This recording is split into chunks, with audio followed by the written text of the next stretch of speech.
అదే RTV app వార్తల్ని క్షణాల్లో చదివే అవకాశం ఉంటుంది. ఒక న్యూస్ పేపర్, ఒక టెలివిజన్ ఛానల్ మీ చేతుల్లో ఎప్పుడూ ఉంటాయి. వ్యవస్థాపక అధ్యక్షులు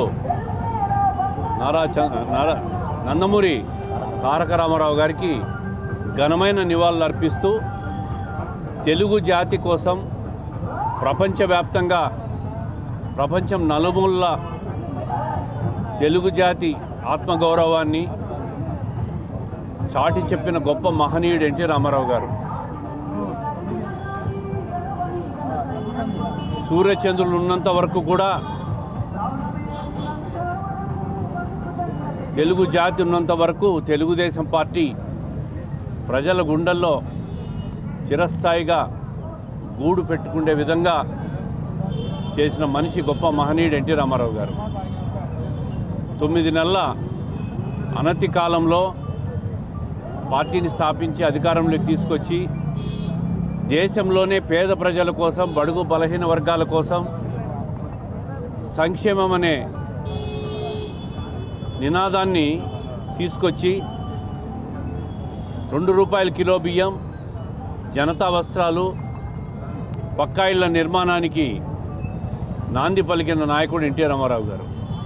ఈరోజు ఆయన చూపిన బాటలో దేశంలోని అన్ని రాజకీయ పార్టీలు కూడా సంక్షేమాన్ని మొదలుపెట్టి ఈరోజు ప్రతి రాష్ట్రంలో కూడా పేద ప్రజల కోసం సంక్షేమాన్ని అమలు చేస్తున్న పరిస్థితిని చూస్తున్నామంటే అది ఎన్టీ రామారావు గారి మనసులో నుంచి వచ్చిన ఆలోచన. బడుగు బలహీన వర్గాల కోసం, పేద ప్రజల కోసం ఎన్నో రాష్ట్రంలో ఎన్నో సంస్కరణలు తీసుకొని వచ్చాడు. పేద ప్రజల కోసం పక్కా ఇళ్ల నిర్మాణాన్ని చేసి ఈరోజు కూడా ఆ ఇళ్ళను చూస్తే ఎన్టీఆర్ ఇల్లు అని చెప్పి గొప్పగా చెప్పుకునే పరిస్థితులు ఉన్నాయి. అటువంటి నాయకుడు ఈరోజు మన మధ్య లేకపోవడం చాలా బాధాకరం.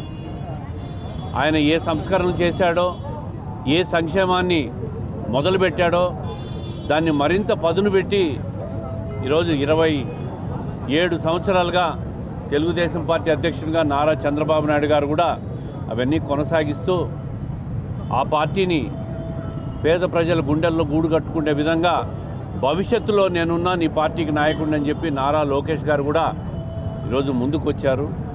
ఈ పార్టీని ప్రతిపక్షాలు ఏవేవో ఒకసారి అధికారం పోతానే భూస్థాపితం చేయాలనే వాళ్ళ కళలన్నీ కూడా కళలుగానే మిగిలిపోతాయి. తెలుగుదేశం పార్టీ పేద ప్రజల గుండెల్లో, బడుగు బలహీన వర్గాల గుండెల్లో, తెలుగు జాతి గుండెల్లో ఎప్పటికీ చిరస్థాయిగా నిలిచి ఉంటుంది తెలుగుదేశం పార్టీ. రాబోయే మరిన్ని వీడియోస్ కోసం ఛానల్ ని సబ్స్క్రైబ్ చేయండి. లేటెస్ట్ అప్డేట్స్ కోసం వాట్సాప్ ఛానల్ ని ఫాలో చేయండి. అండ్ లింక్ డిస్క్రిప్షన్ లో ఉంది.